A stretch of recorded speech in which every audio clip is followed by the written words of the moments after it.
সম্পর্ক হোক বা স্বপ্ন, এই দুটো বিষয়কে যদি আপনার জীবনে সুন্দরভাবে গড়ে তুলতে চান, তাহলে কিন্তু আপনাকে সঠিক সময়ের ব্যবহার জানতে হবে।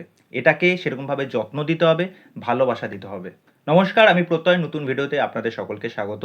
তা এখন কথা বলবো মিঠুন চক্রবর্তী, অঞ্জন দত্ত, অঞ্জনা বসু এবং প্রমুখ অন্যান্য অনেক চরিত্র আছে।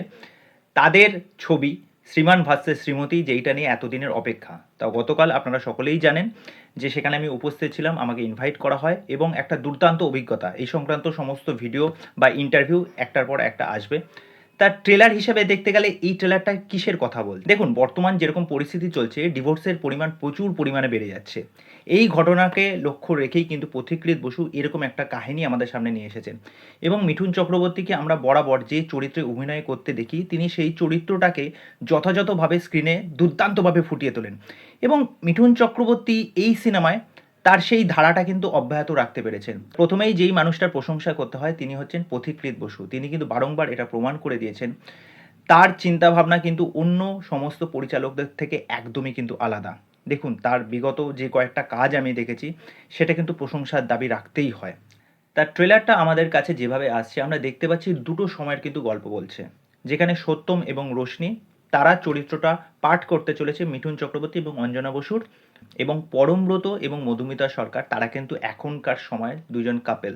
এবার তাদের মধ্যে কি দেখা যাচ্ছে? তাদের সম্পর্কটা এক প্রকার কিন্তু ছিন্ন হয়ে যাচ্ছে। সম্পর্কের মধ্যে নানা তিক্ততা দেখা যাচ্ছে। তারা একে অপরকে দেখতে পাচ্ছে না। অপরদিকে তারা যখন দ্বারস্থ হয় মিঠুন চক্রবর্তীর কাছে, তখন জানতে পারে যে মিঠুন চক্রবর্তী এক ক্যারেক্টারটা অঞ্জনা বসুর সাথে তাদের যে সম্পর্ক, এত বছরের বৈবাহিক সম্পর্ক, সেটা এক প্রকার বিচ্ছেদের পথে, ডাইভোর্স চলছে। তাদের দুজন সম্পর্কের মধ্যে কি এমন ম্যাজিক আছে যেটা এখনো ডিভোর্সের পরেও তাদেরকে বেঁধে রেখেছে? তা এই নিয়ে গল্প বলতে চলেছে কিন্তু শ্রীমান ভার্সেস শ্রীমতী। দেখুন, গল্পে কিন্তু মিঠুন চক্রবর্তী এবং অঞ্জনা বসু কিন্তু নেই। মিঠুন চক্রবর্তীর ওই ত্রয়ী সিনেমার মতো কিন্তু এখানে আরেকটি কাঁটা কিন্তু রয়েছে। সেই কাঁটাটি হচ্ছে কিন্তু অঞ্জন দত্ত। আমি দাবি রেখে বলতে পারি, অঞ্জন দত্তকে এখানে যেভাবে প্রেজেন্ট করা হয়েছে, যেরকম একটা মাস অবতারে, সে একজন চকলেট বয় হিরো হিসেবে তাকে আমরা দেখতে পাচ্ছি। তা কলেজ লাইফে হয়তো অঞ্জনার প্রতি তার একটা ক্রাশ ছিল বা ভালোবাসা ছিল, তা সে এখন বয়সকালে সে এখন ফিরে আসছে। কেন আসছে?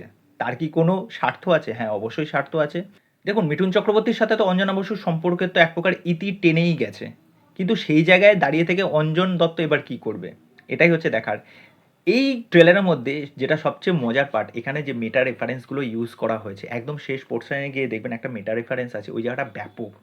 আপনারা সকলেই হয়তো জানেন, মিঠুন চক্রবর্তী যখন বলবে যে একজন প্রেমিক চাকরি পেয়ে গেছে, তার প্রেমিকাকে ফোন করছে, কিন্তু প্রেমিকা ফোন ধরছে না, এটা কোনটা রেফারেন্স দিচ্ছে আপনারা সকলেই বুঝতে পারেন। তখন অঞ্জন দত্ত বলছে, এটা একটু বেশি পার্সোনাল হয়ে গেল না? এবং আরেকটা হচ্ছে, যারা ব্যোমকেশ নিয়ে যারা কাজ করতে গেছে, তারা কিন্তু সেরকমভাবে সফলতা লাভ করতে পারে। এই দুটো জায়গা।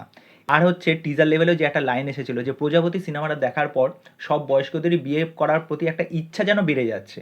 তা এই গল্পের মধ্যে কিন্তু সম্পর্কের এই যে টানাপোড়েন, কেন সম্পর্ক টিকিয়ে রাখতে হয়, এর মধ্যে যে ইমোশনাল অ্যাঙ্গেল, এর মধ্যে যে একটা মজা, সমস্ত বিষয় কিন্তু থাকতে চলেছে। পরমব্রত এবং মধুমিতার ক্যারেক্টারটা, তারা তো এখনকার সময় দাঁড়িয়ে তারা যুগল দম্পতি। তাদের সম্পর্কটা কেন ফাটল ধরছে? এইবার এই যে পরমব্রত এবং মধুমিতা, তারা কিন্তু এবার বুঝতে পারবে যে কেন তাদের এই সম্পর্কটা এতটা তাড়াতাড়ি ভেঙে যাচ্ছে। তাদের সামনে একটা জ্বলন্ত উদাহরণ রয়েছে মিঠুন চক্রবর্তী এবং অঞ্জনা বসু। তাদের তো ডিভোর্সের ২৭ বছর চলছে, কিন্তু তারা কিন্তু ছাড়াছাড়ি কেউ করতে পারছে না। এই যে তাদের দুজনের একে অপরের প্রতি কিন্তু কোনো রকম হিংসা বা কোনো রকম ক্লেশ কোনো কিছু কিন্তু নেই। ভেতরের মধ্যে কিন্তু ভালোবাসাটা রয়েছে। বিশ্বনাথ বসুর ক্যারেক্টারটা দেখুন, এখানে দারুণ। মানে প্রত্যেকটা ক্যারেক্টারকে কিন্তু সুন্দরভাবে জায়গা দেওয়া হয়েছে।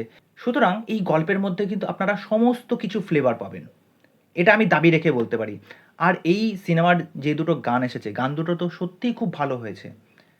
তা আমি বলবো, এখনকার সময়ে দাঁড়িয়ে এরকম একটা কাজ সমাজকে একটা ভালো মেসেজ দেবে যে আমাদেরকে সম্পর্ক বাঁচিয়ে রাখতে গেলে কি কি দরকার।